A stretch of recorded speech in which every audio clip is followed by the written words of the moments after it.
Assalamualaikum warahmatullahi wabarakatuh. Saya Umi Dalatul Hasana dengan NIM D1B018134, kelas F, Program Studi Agribisnis, Fakultas Pertanian, Universitas Jambi.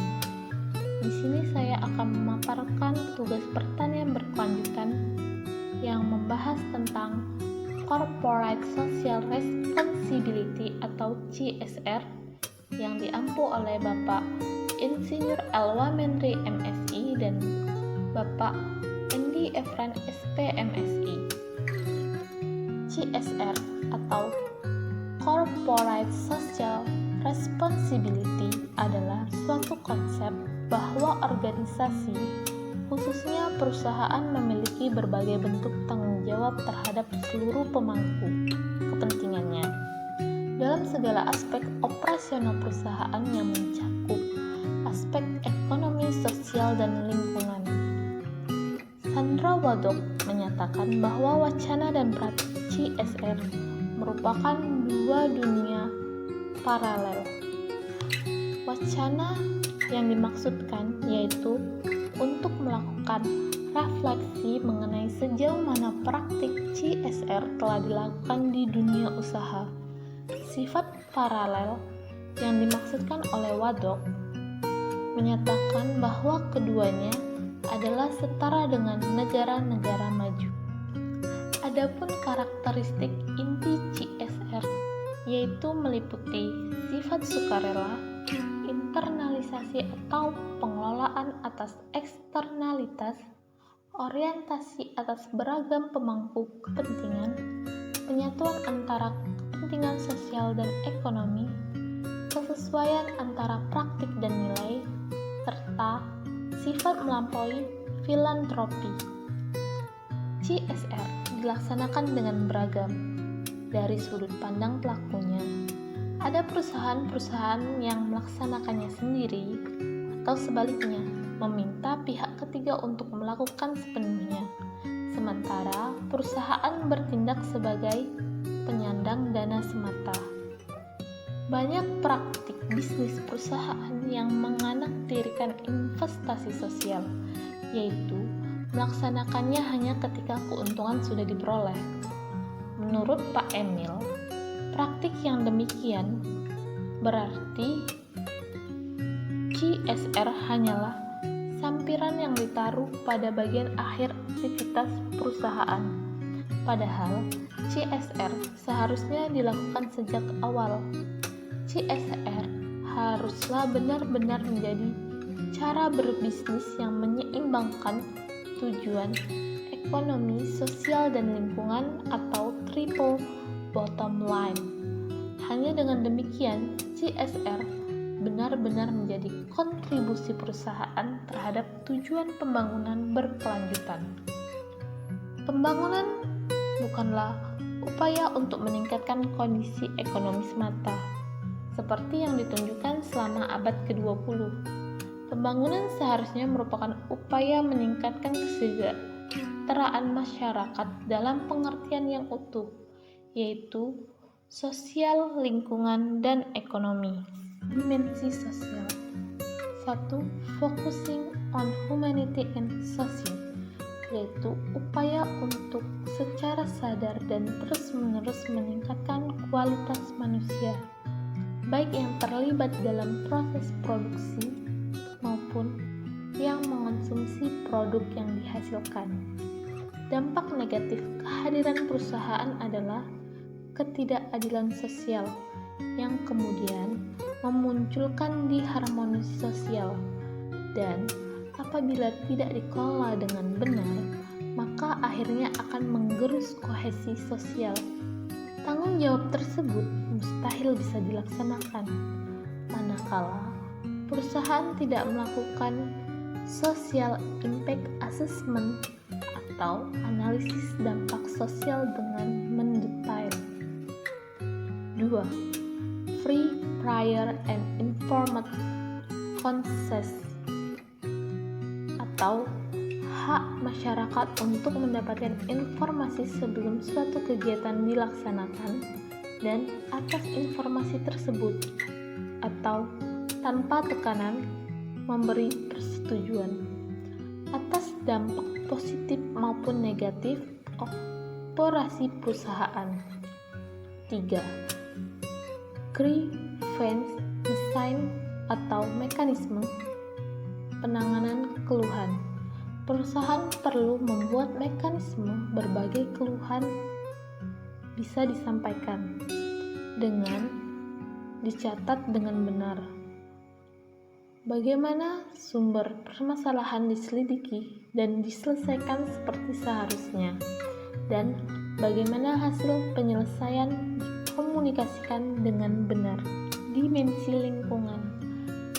Manusia hanya mampu untuk mengubah berbagai bentuk sumber daya alam, bukan menciptakannya. Karena itu, sumber daya alam pastilah jumlahnya terbatas, terutama yang bersifat tak terbarukan. Prinsip yang harus dipegang teguh untuk memastikan bahwa generasi mendatang tetap bisa memiliki kemampuan untuk memenuhi kebutuhannya adalah harus dipastikan dengan daya dukung lingkungan tidak dilampaui oleh upaya pembangunan apapun, termasuk yang dilakukan oleh perusahaan. Perusahaan akan diuntungkan apabila meningkatkan nilai tambah keragaman hayati, terutama melalui industri pangan, kosmetika, dan obat-obatan. Karena 1. Indonesia merupakan negara mega biodiversity. 2. Terdapat kecenderungan menguatnya gerakan konsumen yang sadar lingkungan. 3. Pemeliharaan hutan di Indonesia sangat memerlukan dana dari perhitungan carbon sink. Perlunya perusahaan untuk melakukan adaptasi dan mitigasi atas dampak perubahan iklim, yang bagaimana seharusnya perusahaan bertindak untuk mencapai efisiensi energi yang tinggi. Selain juga berupaya memindahkan sumber energinya menjadi terbarukan. Dimensi ekonomi. Economic development on its broadest sense. Best resource allocation. Mendudukan perusahaan pada tujuan awal eksistensinya, yaitu memenuhi kebutuhan umat manusia dengan melakukan alokasi sumber daya dengan cara terbaik. Salah satu hal yang paling mengganggu kemampuan bisnis dalam mengalokasikan sumber daya secara terbaik adalah distorsi pasar, termasuk pengabaian perhitungan biaya sosial dan lingkungan. CSR hanya mungkin dilaksanakan dalam kondisi tata kelola perusahaan yang baik. Namun, juga perusahaan memiliki tanggung jawab untuk memasarkan ide tata kelola yang baik itu kepada pihak-pihak lain. Program promosi tata kelola melalui dialog, kebijakan, dan sebagainya seharusnya dilakukan oleh perusahaan sebagai bagian dari CSR-nya. Standar CSR. Adopsi standar itu sangat penting untuk alat manajemen guna meningkatkan kinerja, membuktikan peningkatan kinerja, serta menaikkan posisi di pasar internasional. Ada 2 standar ISO, yaitu ISO 14000 adalah standar pengelolaan lingkungan, dan ISO 26000 adalah petunjuk untuk tanggung jawab sosial organisasi, yang hingga awal 2010 statusnya adalah Draft International Standard. ISO 26000 yang menyatakan bahwa tanggung jawab sosial atas dampak melekat pada setiap bentuk organisasi atau perusahaan, pemerintah, maupun masyarakat sipil. Standar lain yang penting dilihat yaitu standar yang terkait dengan industri tertentu, yaitu ada 4. Yang pertama, Roundtable on Responsible Palm Oil atau RSPO, yaitu untuk perkebunan dan pengelolaan kelapa sawit. 2. Equatorial Principle atau perbankan. 3. Extractive Industry Transparency Initiative atau IET untuk pertambangan dan migas, serta Ecolabel untuk kehutanan. Keempat, Standar Global Reporting Initiative atau GRI, yaitu untuk melaporkan tanggung jawab sosial. Regulasi CSR di Indonesia. Dampak pemberlakuan UU PT terhadap perkembangan CSR di Indonesia. Dampak positif yaitu mulai tersedianya sumber daya finansial yang bisa dipergunakan untuk internalisasi eksternalitas perusahaan. Dampak negatif yang perlu diantisipasi yaitu yang terkait dengan kewajibannya, namun proses penjaminan transparansi tidak atau belum diatur dengan memadai. Pendapat tentang CSR untuk pertanian keberlanjutan yaitu, menurut saya, dengan adanya CSR sangat berperan penting dalam pertanian keberlanjutan dengan cara harus benar-benar menyeimbangkan ekonomi, sosial, dan lingkungan atau triple bottom line dengan upaya meningkatkan kesejahteraan masyarakat. CSR yang ada di daerah saya.